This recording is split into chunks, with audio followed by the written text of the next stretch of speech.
BRICS leaders unite against US tariffs. Jaishankar calls for transparent, fair trade rules. Trump may stop US firms from outsourcing to India. Supporter Loomer pushes make call centers American again.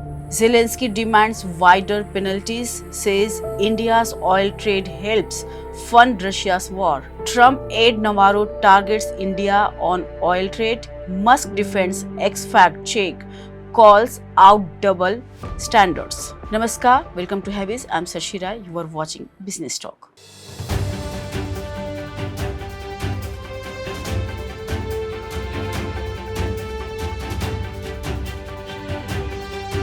External Affairs Minister S. Jaishankar on Monday joined the emergency virtual BRICS summit. Speaking at the meeting, he said that trade policies must be fair, transparent, and beneficial for everyone. Without naming US President Donald Trump, Jaishankar remarked that creating hurdles and making transactions difficult helps no one, and trade should always be made easier. The summit was attended by Chinese President Xi Jinping, Russian President Vladimir Putin, and Brazilian President Luiz Inácio Lula da Silva.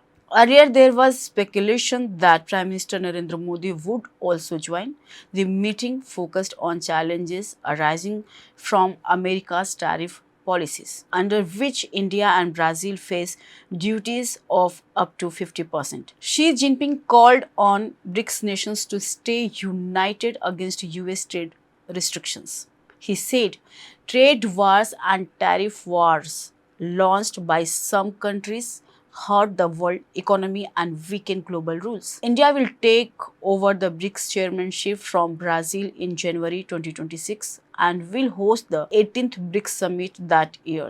During the 17th summit held in Rio de Janeiro in 2025, PM Modi outlined India's vision for the grouping. Humanity first, making BRICS a people-centric platform similar to India's G20 presidency. Reliance and innovation, using technology and cooperation to face global challenges. Sustainability, focusing on climate change, environment, and global health. Voice of the Global South, promoting the interests of developing nations and pushing reforms in the UN Security Council, IMF, and World Bank. Counter-terrorism and economic strength, enhancing cooperation against terrorism and strengthening economic ties.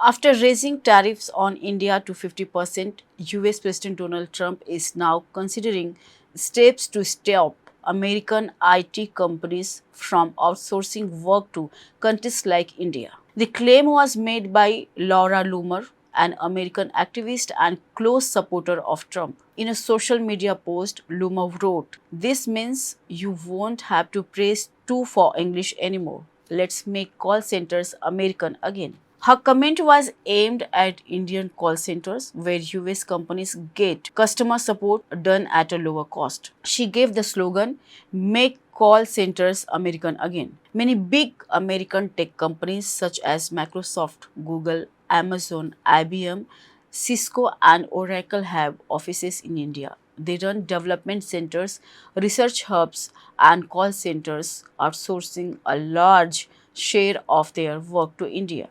Now, question is, why US companies outsource to India? Answer is, labor costs in India are much cheaper than in the US.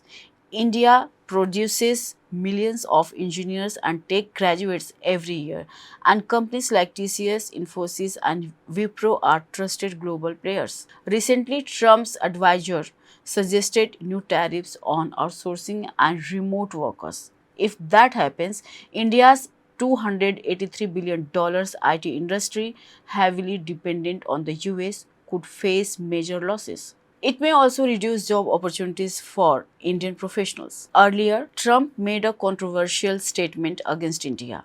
On Friday morning, he posted on Truth Social, "Looks like we have lost India and Russia to China. Hope their future will be good." But just 12 hours later, in a White House press conference, Trump backtracked. He said, "I will always be a friend of Modi and I am always ready to reset relations with India." Ukrainian President Volodymyr Zelensky has escalated his calls for tougher global economic action, urging that not only Russia but also its trade partners, including India, face financial consequences for sustaining ties with Moscow during the ongoing war. In an interview with ABC News, Zelensky endorsed the idea of imposing tariffs on nations that continue commerce with Russia. His remarks, which came in the context of a question about US President Donald Trump's plan to slap tariffs on India, underlined Kyiv's position that the cost of Russia's aggression should not be borne by Ukraine alone but by those enabling Moscow's war economy. The comments are especially pointed given India's continued reliance on Russian oil, which has been a key factor in keeping Moscow's revenues stable despite Western sanctions. While New Delhi has defended its policy as pragmatic necessity for energy security, Ukraine and its allies increasingly view such transactions as undermining collective efforts to isolate the Kremlin. For Washington, the timing is significant. President Trump has already signaled openness to tightening sanctions on Moscow, and Zelensky is pressing for that logic to extend beyond Russia itself to its global partners. The proposal reflects Ukraine's broader strategy to raise the cost of neutrality in a conflict where Kyiv argues that silence or continued trade with Moscow amounts to complicity. Trump trade advisor Peter Navarro accused India on acts of profiteering from Russian oil imports, claiming the money funds Moscow's war in Ukraine. But his post was quickly fact-checked, with users calling his claims misleading and hypocritical. In his post, Navarro wrote, "India buys Russian oil just to profit. That money fuels Russia's war machine. Ukrainians and Russians die while US taxpayers pay more.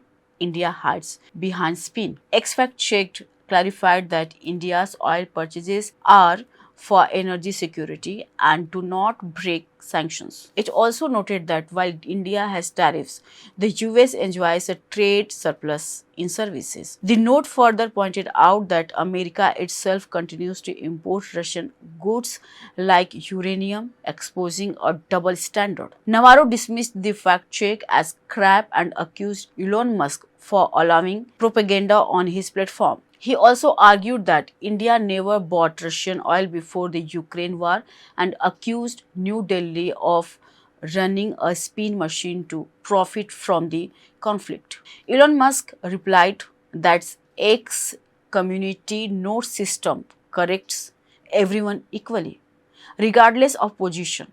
He stressed that the process is transparent with all code and data publicly available.